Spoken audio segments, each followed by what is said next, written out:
Hey folks, welcome to We Built This White Lake. My name is Amy Van Loon. I'm the Executive Director of the White Lake Area Chamber of Commerce, and we are your host and sponsor for We Built This White Lake podcast, which is a series of podcasts. We are interviewing businesses and organizations in the White Lake area.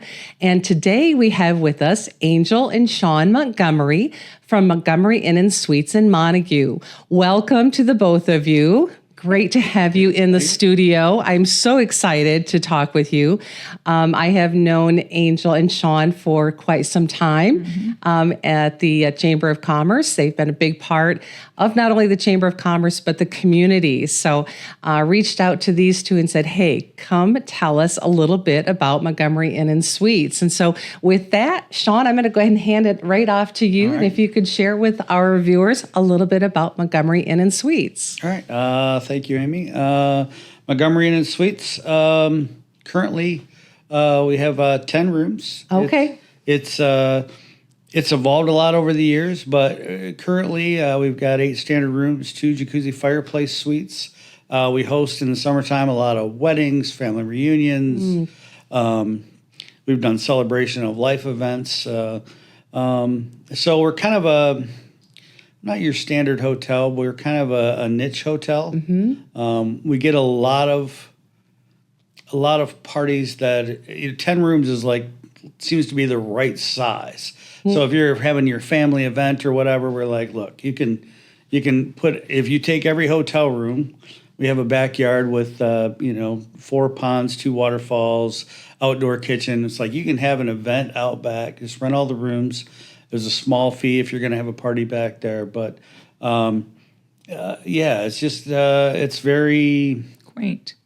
It's and charming, right? Yeah, it's kind of like a niche hotel, right? We find our guests really love the fact that we can accommodate their party, and when they're there, it's like, okay, they took all 10 rooms, they got their party there, all the attention's on them. It really works out great. It's been a few years since I've been out there. And one time I had stopped in just to check you guys out and visit. And you were putting a ton of work into that back area that you can't see from the road. Right. And the inn is located at Fruitvale and Business 31, correct? Yeah. Old 31. The Chrysler dealership. Yeah. And it's just you're right, Angel. It is quaint and it's charming and it's sweet. But you have put a lot of blood, sweat, and tears, I'm sure, into the property, and it shows. So kudos to you. I wondered how. I knew you had the 8 rooms, but I wasn't sure about the other 2. So it's interesting. When we bought the inn 27 years ago, it had 8 regular rooms, and there's a side building that used to be it was built as a restaurant. And Is that right? For about 3 or 4 years or whatever, it was a restaurant. And that was built in 1970. The inn was built in 1957. Wow. The restaurant was built in 70. Okay. They closed the restaurant and they turned it into 3 apartments. And when we bought it, the entire place was full of people that were living there. Okay. So that didn't last more than about 2 weeks after we bought it. And we moved everybody out and just started to remodel all the rooms and kind of regenerate the property. We started with the main building and got that all remodeled. And then within a couple years, we took what was the 3 apartments out back and turned those into 2 jacuzzi fireplace suites. And that was popular then, and it's still popular now. Oh, I love that. We've totally gutted them and remodeled them a couple times, but they are booked all the time. Yeah. And so it's interesting because back when we had rebuilt the place and we put a big deck on the front, we did some different things. I remember that we set our price that year when everything was remodeled, new roof, new deck, all the rooms were remodeled.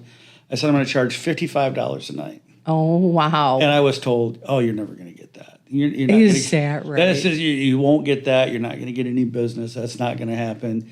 And we blew it out of the park. We had no issues getting that money because it's clean, it's fresh, it's new. We didn't have any issues with that.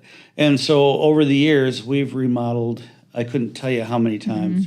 We're people say, so when are you going to be done remodeling? I said, probably when I sell it, because every year it's new carpet, it's paint, it's, adding on. And you got to evolve over the years, right? When we first started out, literally had the, what are those called?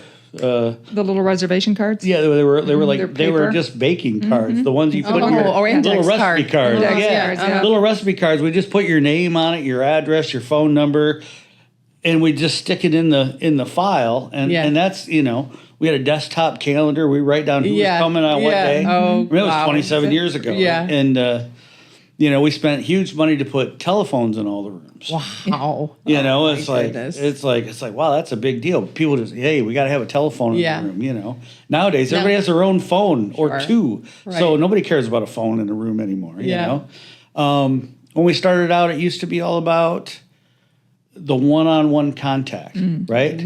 People would call us. They want to talk to the owner. Oh, they're talking to the owner. They talk to you for a half an hour. You got to give them all the directions, all the things. Yeah. When they get to the hotel, we had to give them maps, about where to go and where things were and highlight pathways. And, so over the years that has evolved, obviously, and now everybody has a cell phone. Everybody has, Google Maps or something like that. So all of that has changed. And the other thing that's changed is that now it's all computerized. We do online reservations like all the big hotels. It's evolved over the years. Yeah. Now they don't want to talk to you. Now they just I just want to get online, make my reservation. I'm all set, And you probably have it where you don't even meet or see your guests. Frequently. Yeah. Mm-hmm. Yeah. Frequently. They come really in and we really thought, people are not going to like that, But what we find is that people love that. It's like they come in, we made the reservation, it's paid for already, we got our key, everything's great. Yeah. We live in a great community that people don't have to worry about it. Yes. So good. And over the years, we constantly run at least 60% repeat business. Yeah. And we found that even when we did a lot of in the beginning, it was a lot of grandparents that would come and stay. The older people would come and stay. And then they would bring their kids who might be middle-aged or whatever. Well, now we're on to the grandkids. They still come up, Yeah.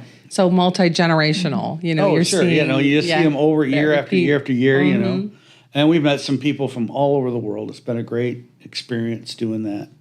So the inn was not an inn prior to Montgomery Inn. Is that correct? Right. It was, it started out as basically a roadside motel.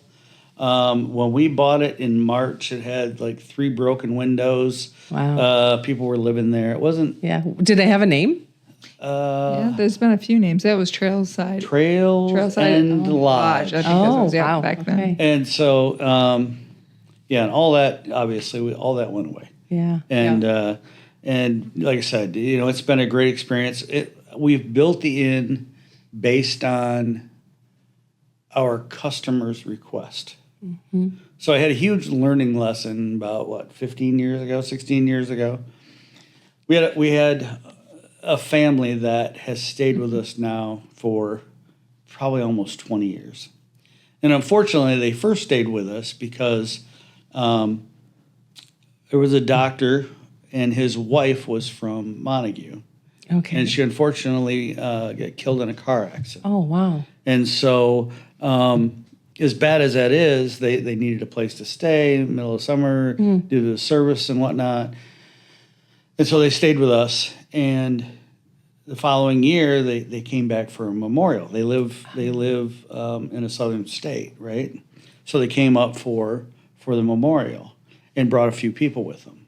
And then the next year, they came up and said, well, we're going to take all the rooms but 2. And they're out playing guitars and doing their things and whatnot. And I'm like, look, if you guys are going to be loud, you got to take the whole place. I can't, And they go, great, we'll do that. And so they've done that every year for probably 10 or 15 years. Oh, that's great. Oh, I love that. It got to the point that they're parking, RVs in the yard and tents in the backyard and whatever.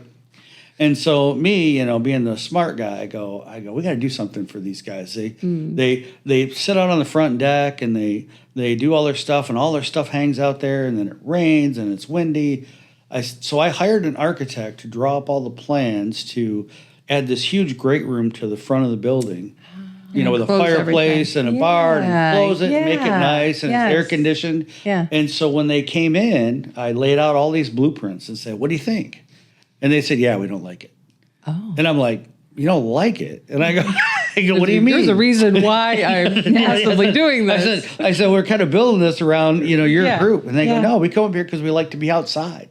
We love the outside and all that stuff, and the deck and all that kind of stuff." And so that was like $3,000 I just crumpled up and threw away. Oh, no. And I'm like, okay, well, what are we going to do? So what we decided to do was you had the main building, and then you had the jacuzzi fireplace suites out back. And we just had this little thin sidewalk that went out there. So we ripped all that out, and we connected the two buildings together, the big wraparound deck and a 20 by 20 gazebo in the middle, and kind of made it all flow so it looks like it's one, big building.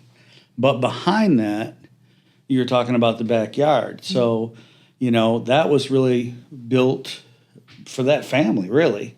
And so we built a 3-level terrace. Like I said, it's got 4 ponds, 2 waterfalls.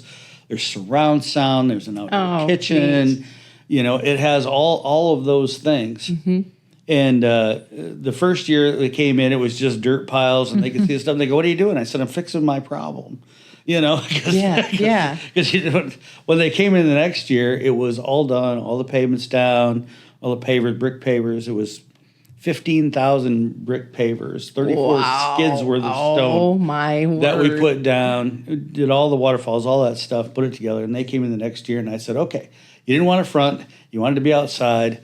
How about this?" And they loved it. Oh, and neat. Not only did they love it, but we have people photograph it all the time, send it to their friends. Yeah. And then we get, "Hey, can I have my wedding there? Can I do this family reunion there? Nice. Can we do whatever?" And so it's really worked out great. And it's one of the things in the hospitality industry, especially in this area, you have to constantly evolve, right? Mm-hmm. And meet the needs of what's next. Mm-hmm. And so we're kind of at that age where we're at the end of the road, but we have a son that's interested in pursuing it further. Nice. So, we're working on what is going to be the next evolution of Montgomery Inn Suites. Well, and the lodging industry itself is not for the faint of heart. I mean, it is a challenge, and I'm sure you've seen your fair share of challenges in the lodging industry. Share with our viewers, what are some of the things that you're up against as a lodging property owner? So, we're a small property. We're a mom and pop. We're a niche business, right? So we don't compete with like Hilton or any of these large chains. And so one of the challenges that we have is that you'll see at all the large chains they subscribe to TripAdvisor and all of these booking sites, right? Mm-hmm. Like, hey, look on the booking site. Mm-hmm. Well, when you're a small business like ours, you have to pay a fee for those services for every single one of those companies every month. Okay. And as a small company, you can't afford to do that. Right. And one of the challenges is that because you can't afford to do that, it doesn't make sense for you to do that because they won't bring you enough business. We're booked anyway.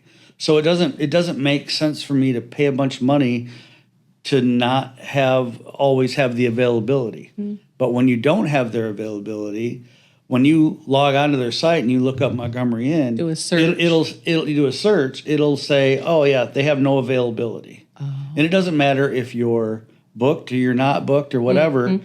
It's almost predatory that it's just like, "Oh, well, you don't subscribe to our account, so you're booked." Well, that's not necessarily true.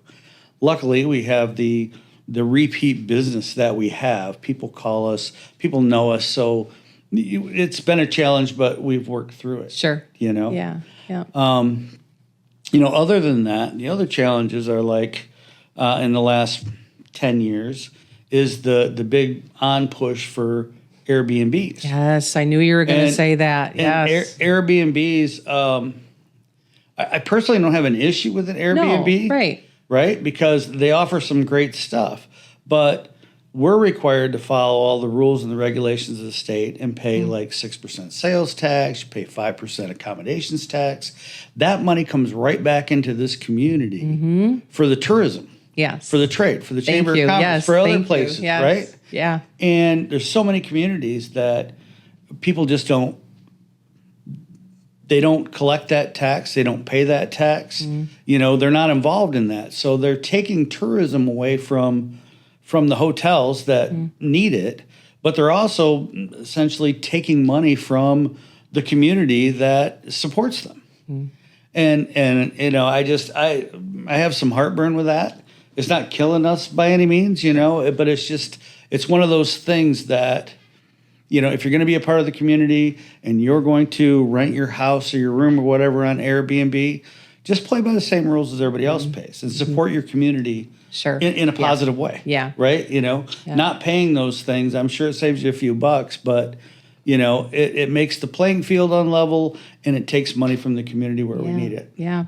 And kudos to our county. They have really cracked down on, you know, making sure that those properties are paying into the collections. So we're getting there. And no, I'm just really proud of you guys out on that sweet little corner. We get zero complaints, you know, from your lodging property, and so proud to be promoting you. And you have already pretty much hit on it, Sean, those victories. And I think one of the victories that speaks volumes is the repeat. I love to hear that story of people coming back to something that not only are they comfortable with, but they also love and that they trust and they feel safe and it's clean. Those are probably some of those the key factors in that you touch on with your guests. And you have been a big impact in the community. It probably doesn't maybe feel like to people that don't stay at your place, right? But it is a big part of our economic business here, and providing 10 rooms is a big deal. And especially, you know, when they're repeat business and people coming back to our community, it's a reflection on not only you, but also on our community. They come here for a purpose. So we love that. Parting thoughts. What would you like to leave our viewers with? Well, I think what I would leave the viewers with is that, you know, if you're not already part of the White Lake area, you should come check it out. It's an absolutely gorgeous community. I mean, we've got a great inland lake. You got Lake Michigan. There's tons of things to do. You know, 200 feet outside of the hotel is the bicycle trail. It used to be called the Hart Montague Bicycle Trail, but it goes for tons and tons of miles now. It goes forever. Yeah. And you can go all over the state of Michigan on that trail. And if we have snow, if there's snow, they snowmobile on right there. Yes. I mean, this is just a community that's really full of things that can be done. There's great restaurants and breweries and all the things that people do now, you know. So there's a parting message. I would say check us out. Yes. You know, call Montgomery Inn and Suites. We can get you accommodations. Great. And for a reference, the website? I was going to say, otherwise you can go online and make reservations online as well. And our online website is www.montgomery-inn.com. All right. Excellent. Yeah. Well, very good. Well, look forward to hearing from you. Yeah. No, that's a great message, not only for viewers that are listening outside of the White Lake area, but also for those that are right here in Montague and Whitehall and the surrounding townships. Check it out because it is a gem, and I'm so proud to promote Montgomery Inn and our lodging industry. So with that, yeah, you bet. Thank you so much for joining us on this episode, and we'll see you next time.